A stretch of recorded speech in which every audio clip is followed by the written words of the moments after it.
அவர்களை சிறப்புரையாற்றும்படி கேட்டுக்கொள்கிறேன். என்னை இங்கு சிறப்புரையாற்ற அழைத்ததற்கு என் நன்றியை தெரிவித்துக் கொள்ளுகிறேன். அறிவு மேதையாகிய நான், இலக்கிய சிற்பியாகிய நான், சிறுகதை சிறுத்தையாகிய நான், குறுநாவல் குள்ளநரியாகிய நான் ஏற்கனவே சிறுவயதில் பல ஓட்டப்பந்தயங்களில் கலந்து கொண்டவன் தான். அன்றொரு நாள் 100 மீட்டர் ஓட்டப்பந்தயத்தில் நான் வெகுவாக முன்னேறி கொண்டிருந்தேன். திடீரென்று ஒரு சந்தேகம் வந்து நின்று திரும்பி பார்த்தேன். எனக்கு பின்னால் 10 பேர் ஓடி வந்து கொண்டிருந்தார்கள். இவர்கள் ஏன் என்னை துரத்துகிறார்கள் என்று ஒரு கணம் நின்று யோசித்தேன். அதற்குள் அவர்கள் என்னை கடந்து சென்று வென்று விட்டார்கள். அதற்கு பிறகுதான் தெரிந்தது அது ஓட்டப்பந்தயம் என்று. இங்கே வீற்றிருக்கின்றார் ஆனந்தமூர்த்தி, அது அவருக்கும் தெரியும்.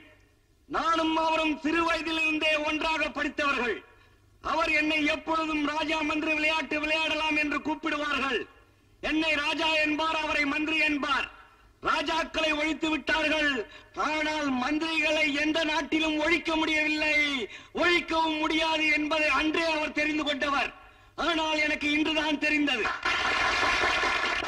ஆகவே கூடிய விரைவில் அவர் மந்திரி ஆவார் என்பதை தெரிவித்துக் கொண்டே, வாழ்க்கை என்னும் ஓட்டப்பந்தயத்தில் நீங்கள் ஓடும் போது ஒருவேளை கால் தடுக்கி இடையே விழுந்தாலும் மறுபடியும் எழுந்து ஓடுமாறு கேட்டுக்கொண்டு என்னுடைய பேருரையை முடிக்கின்றேன். வணக்கம்.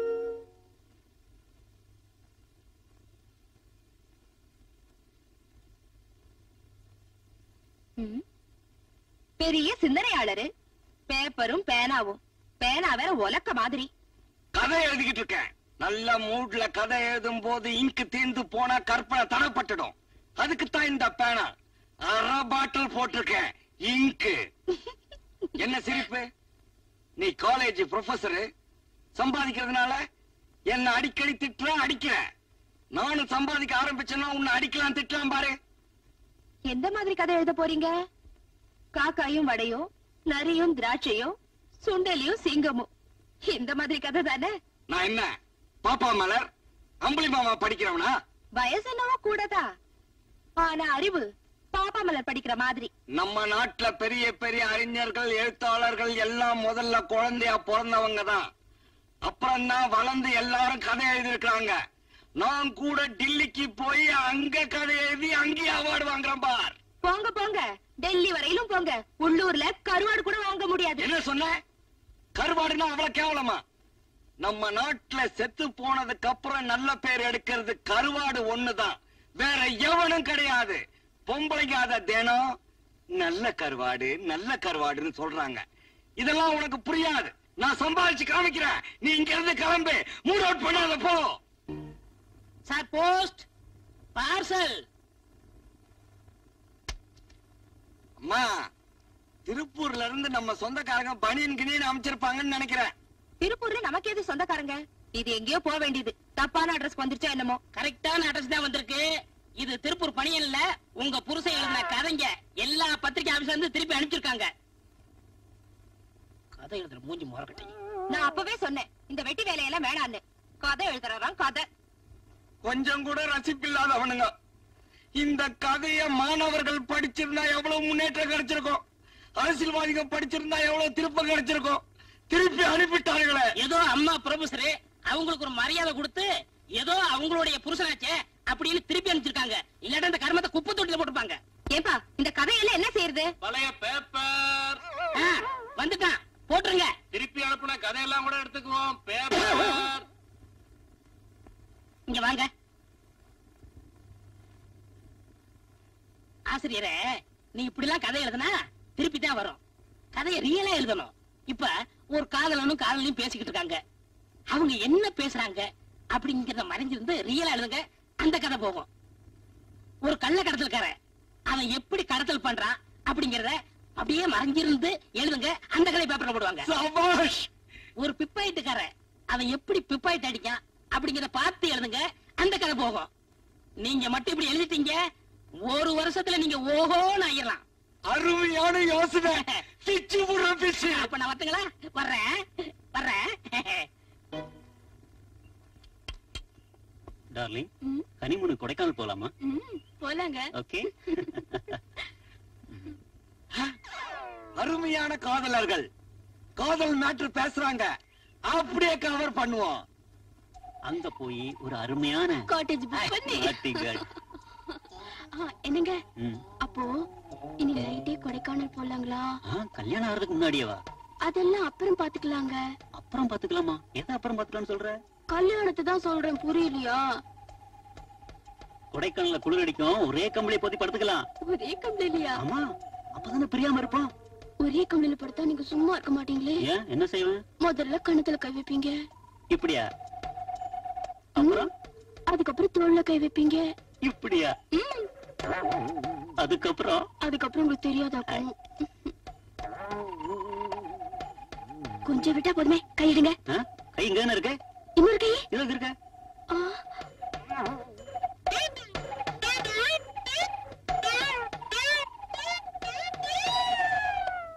உங்க கை என் தொடமேல பட்ட மாதிரி ஒரு நினைப்பு.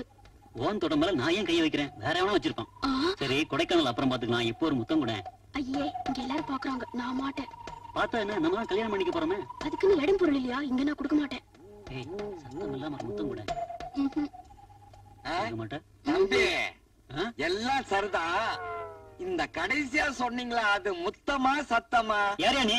கதாசிரியருங்க. நீங்க காதல் பண்றத நேரடியா பார்த்து எழுதி பத்திரிகைக்கு அனுப்புறதுக்காக. சரி, எப்ப இருந்து உட்கார்ந்துருக்க? நீங்க கொடைக்கானல் போகணும்னு ஆரம்பிச்சீங்கல்ல, அப்பத்துல இருந்து.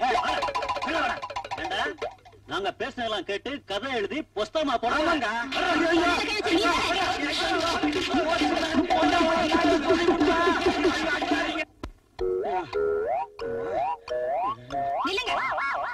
உங்களுக்கு அறிவு இல்ல?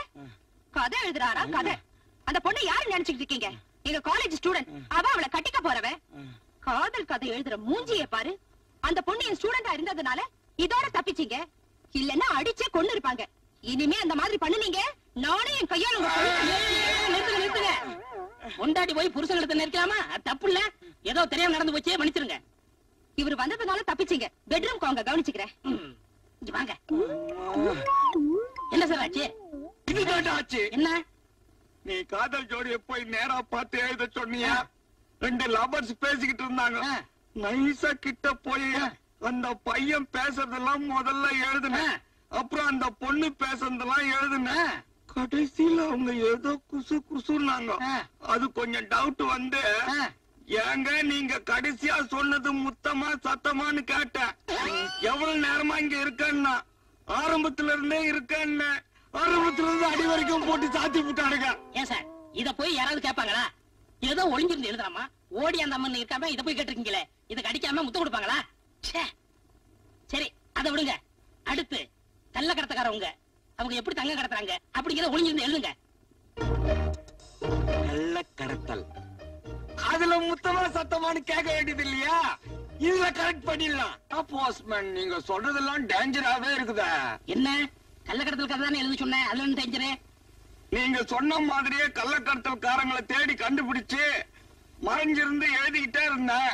அவங்க என்ன பாத்துட்டாங்க. எங்க கிட்ட வந்து மறைஞ்சிருந்து எழுதுறியே, நீ சிஐடியா போலீஸான்னு கேட்டாங்க. நான் கதை எழுதுறவன்னு சொன்னேன்.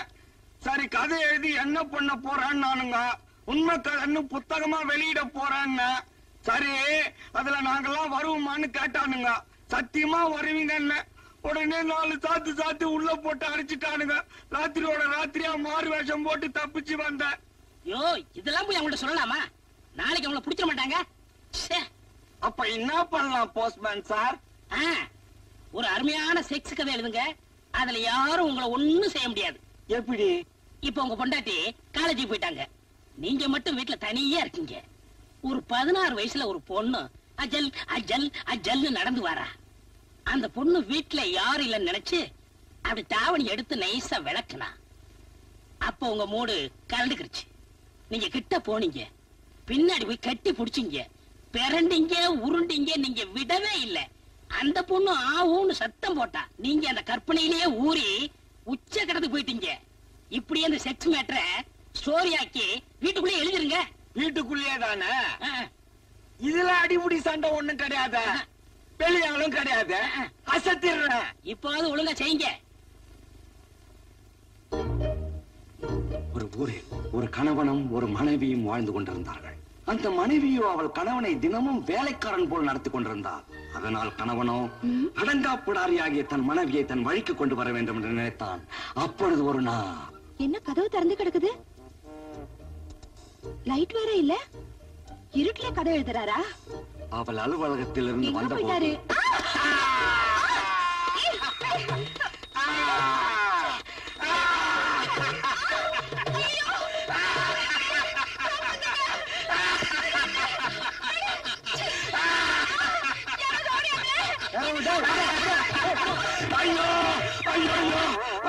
புருஷன் முண்டாட்டி தானே இப்படி ஊரே கூடி பாக்குற அளவுக்கு இப்படி அடந்துக்கிறது?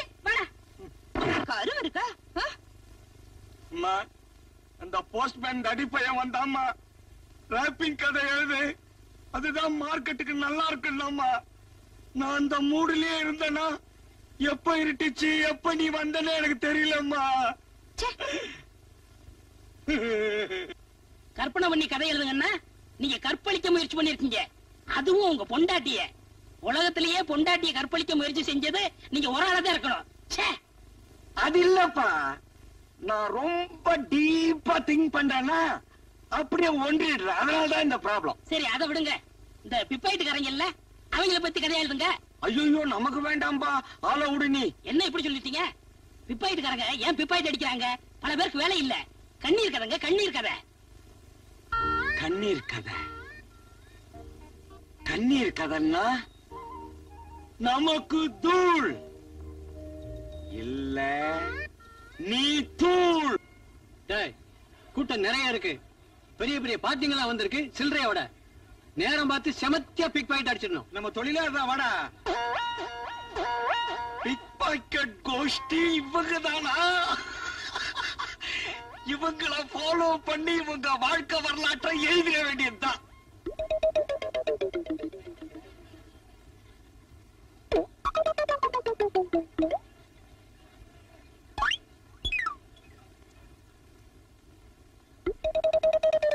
அவன் நம்மளை பத்தி கதை எழுதி நம்மளையே போலீஸ்ல மாட்ட வைக்க பாக்குறான். அதுக்கு முன்னாடி நாம அவனை மாட்ட வச்சிருவோம். யாருக்கிட்டாவது பர்ஸ் அடிச்சு பணத்தை எடுத்துக்கிட்டு காலி பர்ஸ் பாக்கெட்ல சொருகிட்டா போகுது. Very good idea. வாங்க.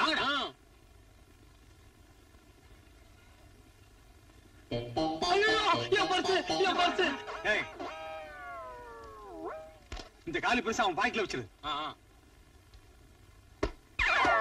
அட என்னடா இப்படி இடிக்கிறீங்க? ஐயோ என் பர்ஸ காணுமே, என் பர்ஸ காணுமே சார், என் பர்ஸ காணும் சார். எங்கயா பர்ஸ் பறி கொடுத்த? இங்கதான் சார். இவ்வளவு போலீஸ் பாதுகாப்பு இருக்கு, எவன் அடிச்சிருப்பான்?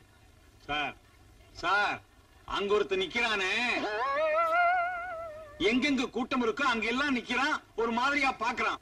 ஒருவேளை அவனா இருக்குமோ? யார் அது தெரியல. டேய், என்ன ரொம்ப நேரமா இந்த பக்கம் சுத்திக்கிட்டு இருக்க? அது ஒண்ணு இல்ல சார், பிக் பாக்கெட் குறிப்பே எடுக்கலாம்னு எடுத்துக்கிட்டு இருக்கேன். பிக் பாக்கெட்டா? சார் என் பர்ஸ் தான் சார், அதே பர்ஸ் தான் சார். என்னையா எம்டியா இருக்கு? உள்ள பணம் வச்சிருந்தேன் சார், 500 ரூபாய் பணம் வச்சிருந்தேன் சார். இது ஏன் பர்ஸ் இல்ல சார், யாரோ போட்டாங்க சார்.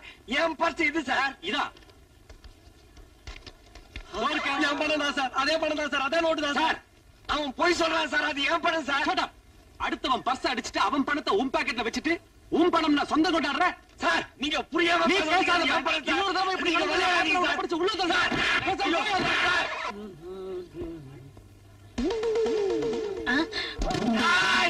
போஸ்ட்மேன், நீ போஸ்ட் ஆபீஸ்ல இருந்து இன்னையோட ரிட்டையர் ஆகலடா. டேய் பண்ணி அடிச்சு கறி பண்ணி சைனீஸ் ரெஸ்டாரண்ட்டுக்கு தரேன்டா.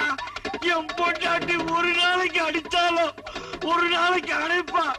நீ என்னடா என்ன விதவிதமா அடி வாங்க வச்சுட்டீங்களா? ஊர்ல இருக்கிற ஒரு நல்ல அடிச்சா கூட நான் சந்தோஷமா வாங்கிட்டு இருப்பேன். ஆனா அத்தனை அயோக்கிய பசங்கிட்டே அடி வாங்க வச்சுட்டீங்களா? நான் காட்டு பண்ணி உன்னை கூவத்துல போட்டு உனக்கு நான் சமாதி கட்டேன்டா. டேய், உன்னை நான் கொல்லாம விட போறதில்ல. எங்க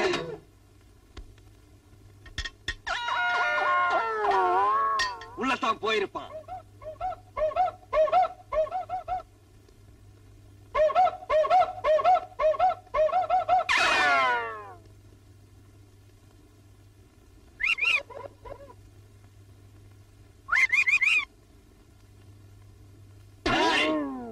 என்னை ஏமாத்திட்டு நீ உள்ளையாட ஒளிஞ்சுக்கிட்டு இருக்க. இனிமே நீ உள்ள தாண்டா இருக்கணும். ஐயோ ஒண்ணும் பண்ணிராத. ஆமா, இல்ல நீயாதான். ஐயோ நான் இத சாவடா. கொடுக்க மாட்டேன். விட்டுரு. ஐயோ என்னங்க என்னங்க என்னங்க இந்த லெட்டர்ல ஒரு சந்தோஷமான செய்தி வந்திருக்கு. பிஜிபில எழுத்தாளர் மாநாடு நடக்க போதா, அதுல உங்களை பாராட்டி பரிசு கொடுக்க போறாங்களா? தெரிஞ்சுக்கிட்டியாடி? என்னமோ பாப்பம் மலரு, அம்புலி மாமா, காக்காயம் வடையும் நரியும் திராட்சை அண்ணிய இப்ப பாத்தியா? என்ன மன்னிச்சிடுங்க, இனிமே எப்போ அப்படி பேச மாட்டேன். சரி மன்னிச்சிடறேன். காலை நீட்டு. கழுத்தை எப்படி கொண்டா? அண்டாக்கா கசம் அபுக்கா அவுகம். கொஞ்சம் சிரிச்சிடு மாமா. இந்த ஆள் மாதிரி யாராலும் நிக்க முடியாது அசையாம. ஏன் நிக்க முடியாது? நான் நிப்பேன். அப்படி நீ நின்னுட்டா நான் உங்களுக்கு 1000 ரூபாய் கொடுக்கறேன். 1000 ரூபாயை காட்டு. 1000 ரூபாயை வாங்கிட்டே மாநாட்டுக்கு போறேன். நான் நிக்கிறேன்.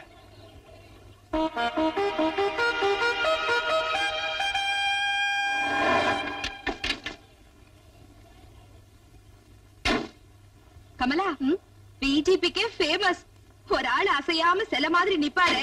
அந்த ஆளை வேடிக்கை பார்த்துட்டு போலாம் வாங்க. என்ன செஞ்சாலும் அசையவே மாட்டாருடி. கொஞ்சம் சிரிங்களே, நான் உங்களே கட்டிக்கிறேன். நான் ப்ராமிஸ் பண்றேன் மாமா. சிரிங்க மாமா. I love you மாமா. சிரிங்க மாமா. போடி அந்த பக்கம். நீங்களா இதான் மகாநாட்டுக்கு வர லட்சணமா?